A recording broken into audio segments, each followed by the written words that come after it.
Satu Habib, walaupun Habibnya jahlun, maksudnya bodoh kata Iwar, itu ukurannya perbandingannya amat 70 kiai yang alim. Anjay. Mulai detik ini yang punya bendok, punya golok, punya barang, punya celurit, punya senjata tajam, golok, wapak, aurot, wiji, beratip, semuanya asah udah. Assalamualaikum warahmatullahi wabarakatuh. Terima kasih yang sudah ada di channel ini. Yang baru mampir silahkan klik tombol subscribe dan juga loncengnya ditekan sebagai notifikasi agar ketika saya mengupload video terbaru teman-teman mendapatkan pemberitahuan. Teman-teman, kali ini saya akan mereaksi sebuah video yang katanya sih ini Ustadz teman-teman. Kalau di YouTube itu atau di sosial media selalu judulnya Ustadz Gilang Al-Ghifari gitu ya. Beliau ini katanya muridnya Habib Bahar. Penampilannya juga rada-rada mirip lah. Kalau secara penampilan fisik ya rada mirip juga dengan Habib Bahar yang ciri khas rambut panjang terus agak merah-merahan gitu ya, dan nada bicaranya ketika dalam berceramah juga tinggi. Jadi memang sepertinya benar-benar terinspirasi dari gurunya yaitu Habib Bahar. Dan Ustadz Gilang Al-Ghifari ini juga sering mengajak jamaahnya untuk bertakbir kepada Allah Subhanahu wa taala. Untuk bela agama dan bangsa Indonesia, saudara. Takbir.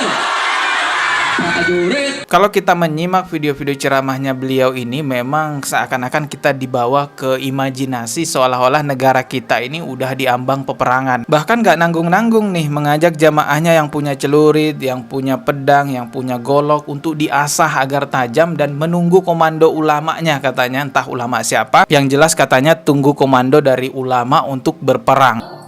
Beliau bilang udah mulai saat ini, mulai detik ini, yang punya bendok, punya golok, punya barang, punya celurit, punya senjata tajam, golok, wapak, aurot, wiji, beratip, semuanya asah udah. Betul nggak? Betul nggak? Kira-kira siap ikut komando yang istiqomah? Siap ikut ulama yang istiqomah?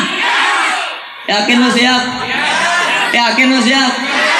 Benar-benar dibawa suasana perang ya jamaahnya. Imajinasinya itu seolah-olah udah mau berperang gitulah, sampai disuruh mengasah golok, mengasah parang dan lain-lainnya. Ya mungkin begitu cara dakwah beliau. Kita berbaik sangka mungkin memang seperti itu cara beliau untuk menguatkan umat Islam dalam membela agama Islam. Namun saya akan memberikan saran ya, kalau mau diterima sarannya monggo, kalau tidak ya gak apa-apa. Saya bukan ustadz nih, saya orang biasa, saya YouTuber biasa lah yang punya kepedulian terhadap agama Islam, terhadap umat Islam di Indonesia. Saran saya tuh begini, kalau memang tujuan dakwahnya adalah menguatkan semangat juang para muslimin untuk berjuang membela agama Islam, lebih baik dalam dakwah, dalam ceramahnya itu jelaskan tentang sejarah-sejarah peperangan Nabi Muhammad SAW beserta sahabatnya. Ambil hikmah dari cerita-cerita sejarah peperangan Rasulullah, dan itu ceritanya keren-keren loh. Bagaimana Rasulullah mengatur strategi untuk bisa melawan musuh dalam jumlah yang sedikit, pasukan Rasulullah bisa menang melawan jumlah yang sangat banyak. Ada juga kalanya Rasulullah terluka hingga baju perangnya rusak. Jadi Rasulullah itu kesatria banget. Rasulullah itu adalah pahlawan yang sangat luar biasa memang. Orang-orang barat mereka punya cerita-cerita fiksi yang populer tentang Marvel, tentang Superman, tentang superhero mereka itu semua fiksi. Dan menariknya kita sebagai Islam punya cerita sejarah tentang pahlawan yang luar biasa, pahlawan dunia yang diturunkan sebagai rahmatan lil alamin, yaitu Rasulullah SAW. Yang lebih menariknya lagi, itu bukan fiksi, itu nyata, bahkan menjadi akidah kita sebagai umat Islam. Makanya lebih baik cerita-cerita sejarah peperangan Rasulullah yang diangkat kalau memang tujuannya untuk memberi semangat kepada jamaahnya untuk membela agama Islam, daripada hanya sekedar membawa imajinasi jamaah seolah-olah negara kita sudah mau perang gitu. Terus ada satu lagi yang saya nggak suka, ini videonya. Hak kagak ditunain, kewajiban kagak dijalanin,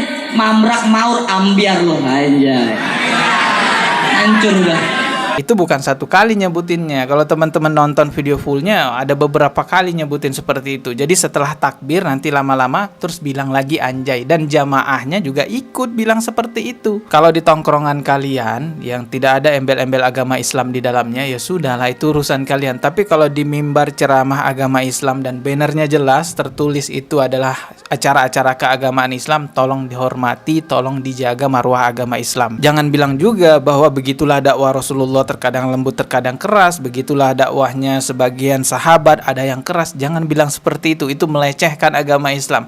Ya benar, memang dakwahnya Rasulullah ada yang tegas, sahabat Rasulullah ada yang tegas, tapi nggak ngomong ngawur. Oke, kita lanjut berikutnya ya. Ini adalah bagian yang viral banget di TikTok ya. Saking viralnya itu banyak kiai yang mereaksi, banyak habaib juga yang mereaksi mengenai hal ini. Jadi statementnya itu, satu habaib yang bodoh ya, jahlul katanya dia ya, itu lebih baik atau lebih utama itu ya daripada 70 kiai yang alim loh.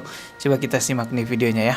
Waktu saya masih di Habib Bahar sering bilang, belajar sama satu habib sama ukurannya belajar dengan 70 kiai. Betul nggak, Habib? Satu habib, walaupun habibnya jahlun, maksudnya bodoh kata Habib Bahar, itu ukurannya perbandingannya amat 70 kiai yang alim. Perbandingannya berarti kalau kita ngabdinya sama 10 habib sama belajar sama berapa 70 kiai, ratusan, betul nggak?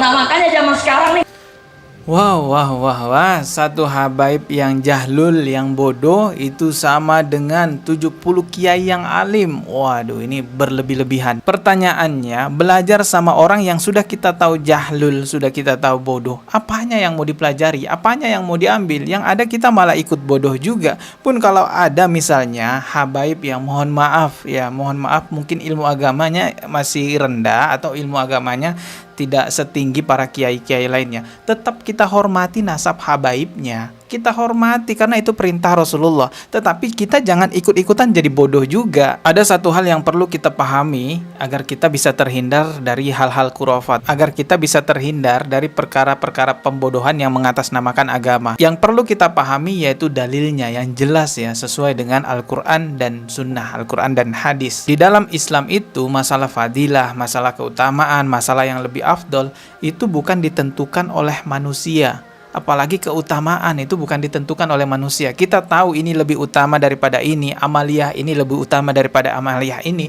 Itu karena firman-Nya Allah Subhanahu wa taala, kalau enggak karena hadisnya Rasulullah sallallahu alaihi wasallam. Kalau setiap orang bisa menentukan keutamaan, bisa menentukan fadilah, lama-lama siwak bekas pun bisa dijual jutaan rupiah. Nanti ada juga yang bilang, sedekah ke saya lebih utama daripada sedekah ke yang lain. Tahu dari mana sedekah ke dia lebih utama gitu ya? Padahal banyak orang lain yang kelaparan di sana yang perlu kita bantu. Jadi nggak bisa sembarangan menentukan keutamaan di dalam agama Islam. Ya harus sesuai dengan pedoman agama kita, yaitu Al-Quran dan hadis. Kita tahu zikir yang paling afdal adalah mengucapkan kalimat la ilaha illallah karena Rasulullah bersabda demikian. Kita tahu orang yang sebelum meninggal dunia mengucapkan kalimat la ilaha illallah akan masuk surga karena memang Rasulullah bersabda demikian. Jadi itu ya benteng pertahanan kita sebagai muslim agar tidak terpengaruh dengan khurafat atau pembodohan yang mengatasnamakan agama. Harus tahu dalilnya yang jelas. Makanya Rasulullah memberi pesan kepada kita, seburuk-buruk perkara ialah perkara agama yang diada-adakan, sebaik-baik perkara agama ialah perkara agama yang sesuai dengan kitabullah, Al-Quran dan Sunnah. Dan semua perkara agama yang menyimpang dari kitabullah, Al-Quran dan Sunnah